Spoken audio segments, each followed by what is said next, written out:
minutes. Now, Kenya's foreign policy under President William Ruto has thrust the nation into the global spotlight as it navigates a complex international landscape. Well, since assuming office in 2022, Ruto has positioned himself as a Pan-African leader, engaging emerging global powers while trying to balance historic alliances, including Washington and Beijing.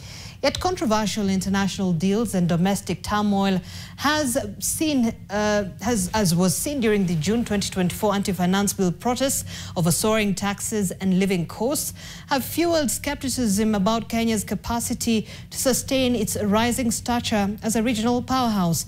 And as Ruto marks 1,000 days in office, we examine Kenya's global role and assess the impact of his foreign policy strategy so far. On our first day, we will free the DCI, we will free the KRA from state capture. I can account for every day of the 1,000 days. In May of 2024, President William Ruto made history as the first African leader in 16 years to be hosted for a state visit by the United States. The former President Joe Biden rolled out the red carpet, designating Kenya as Sub-Saharan Africa's first major non-NATO ally. It was a proud moment for Kenya. When he came into power in his first year in office, there was this concerted effort for him to look the West. So President Kibaki came into power and decided to look east. Why? He felt that the West had not fulfilled the country's desires in terms of development and all that. So he started looking for cheaper financing from the east, and he started looking for more development partners from the east. So he looked east. That's when we start saying Kenya's foreign policy started looking east. President Uhuru came and furthered what President Kibaki was doing. He kind of tried to strike a balance, but he also leaned towards the east. So I think when President Ruto came into office, he felt the need to try and balance that out. And he started trying to reorient Kenya's foreign policy to start looking towards the West. And that's why we saw that concerted effort and engagement with the West that culminated into, his invitation to the White House. President Ruto came in and actively got involved. I think he's very much inspired by the diplomacy, foreign policy is what we have gained. And he became very active, and he traveled probably more than any other president has done. It peaked in a way so fast and so quickly. The moment he was invited for state visit to the United States. I, Donald John Trump, do solemnly swear. But Donald Trump's return to the White House in January of 2025 shifted U.S. foreign policy. New tariffs hit Kenyan exports and foreign aid came under scrutiny. The U.S. partnership suddenly looked shaky. President Ruto quickly turned back to China, visiting Beijing in April of 2025, where he signed over 20 deals on infrastructure, trade and tech, including the extension of the standard gauge railway and highway projects. At Peking University, Ruto called Kenya and China co-architects of a new world order, a statement that raised eyebrows back in Washington. Kenya and China are not merely trade partners. We are co-architects of a new world order, one that is fair, inclusive, and sustainable. That's not just alignment to China, it's allegiance. I submit for the record the text of that speech. I'm going to enter it in the record at the conclusion of the hearing that describes this. Relying on leaders who embrace Beijing so openly is an error. It's time to reassess our relationship with Kenya and others who forge tight bonds with China. And it isn't just an embracement of China, but also the, quote, new world order, end quote. However, Nairobi says its foreign policy is driven by economic diplomacy. Of course, we hold a different view that, yes, we have a solid relationship with the United States, but we have a very strategic relationship as well with China.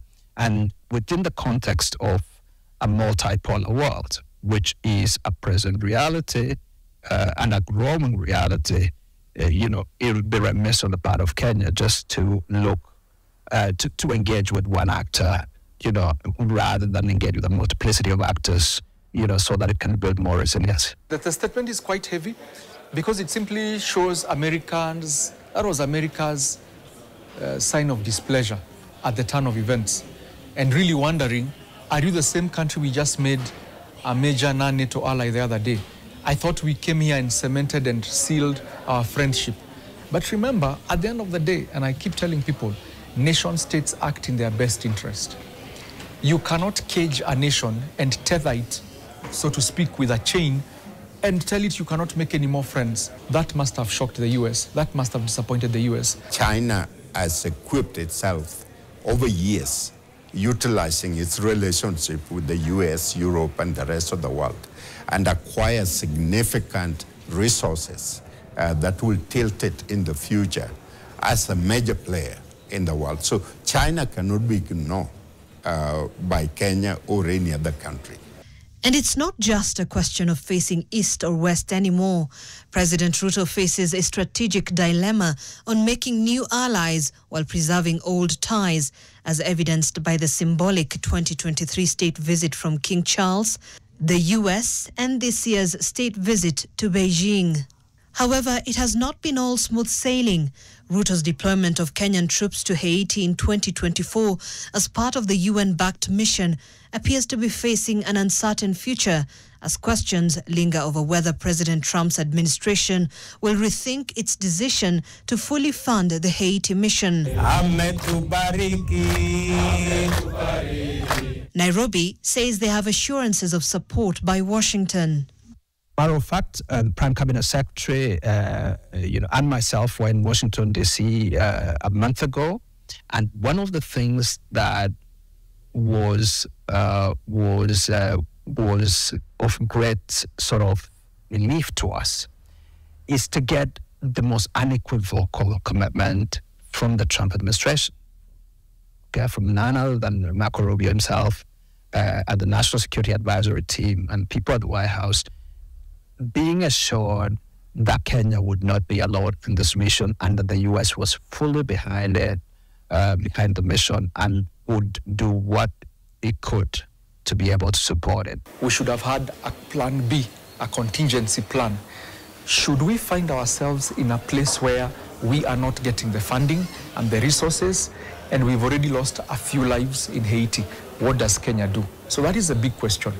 Does the Kenyan government have a strategy in place to navigate this uncertain terrain we find ourselves in? Back at home, some wonder if these global moves are paying off. The 11.3 trillion public debt fueled by Chinese loans and the failed 2024 finance bill, a huge shock for the Kenya Kwanza government. Though the bill ultimately failed to become law, its mere proposal sparked widespread protests, especially among the youth, who felt increasingly sidelined and frustrated by the government's policies. Since then, security forces have cracked down hard, with accusations of abductions and extrajudicial killings of government critics rising. The international community, including the US and the EU, sounded alarms over Kenya's sliding human rights record, which could dent its diplomatic clout. Domestic issues affect a country's foreign policy. Domestic issues have the potential to affect how a country is viewed in global politics. If a country is seen as not being able to manage its own domestic issues, it is shunned and it is treated differently at the international level. You are seen as a problematic nation in the global community of nations. The collective psyche of the nation is that people are very frustrated. People do not see anything good in their government. And even in places where Kenyans should show patriotism, Kenyans have decided we are not going to. Not for this country, not for this region. So I would say it is an indicator of how we are handling our domestic politics and the challenges that the country is going through. And even from the regional angle, it's not so rosy. Uganda's opposition leader, Dr. Kizza Besigye, was reportedly snatched from Kenya and sent back to Kampala for a military trial, was a move that sparked outrage and raised questions about Kenya's commitment to protecting refugees. Because for years, Kenya has been a safe haven for political refugees in East Africa, but that reputation is now at risk. Kenya's regional role hasn't been smooth, marked by diplomatic missteps such as when President Ruto briefly cut ties with the Sahrawi Republic and recently opening an embassy in Rabat, Morocco, while endorsing Morocco's autonomy plan for Western Sahara. Kenya has had a relationship with Morocco for a long time. We've just not had full-fledged diplomatic relations. So Morocco has had an embassy here for over 20 years. It was time for us to reciprocate. Given the focus on economic diplomacy, the view that Kenya holds is that there is a lot to gain in upgrading our relationship with Morocco. We have not altered our posture with regard to Western Sahara per se, because they retain presence here. All we have done is to emphasize that Morocco is important within the context of countries that Kenya wants to have a strategic relationship with. Some critics also argue that Ruto's consultations with France, Emmanuel Macron, and US Secretary of State Marco Rubio on the Eastern DRC crisis reflected political posturing, casting doubt on Kenya's commitment to a genuine Pan-African approach. Since taking office, Ruto has been positioning himself as an advocate for Africa. At the Pan-African Parliament Summit in South Africa, he got a standing ovation, slamming European summits for sidelining African leaders. We go to a meeting, just explain to me what kind of outcome you expect where 50 heads of state are sitting. Everybody is asked to speak to 1.5 minutes. You speak to for 1.5 minutes. What kind of engagement are you going to get? You're going to get nothing, right? The best that you get is photographs.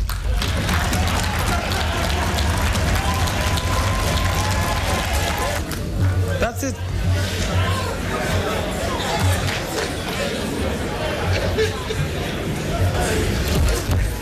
Precisely. You get these photographs. They normally line us up somewhere, crowd of 50 heads of state.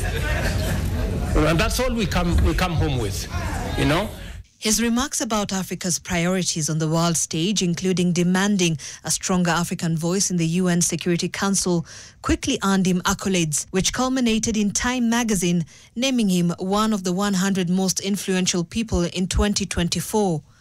Amid the shifting global dynamics, President Ruto has to tackle aligning Kenya's international goals with the growing domestic pressure where Kenyans, especially the youth, are demanding for better governance, accountability and adherence to the rule of law from his regime. He needs to address the risks of China's debts and balance ties with Western partners while advancing Kenya's leadership in the region.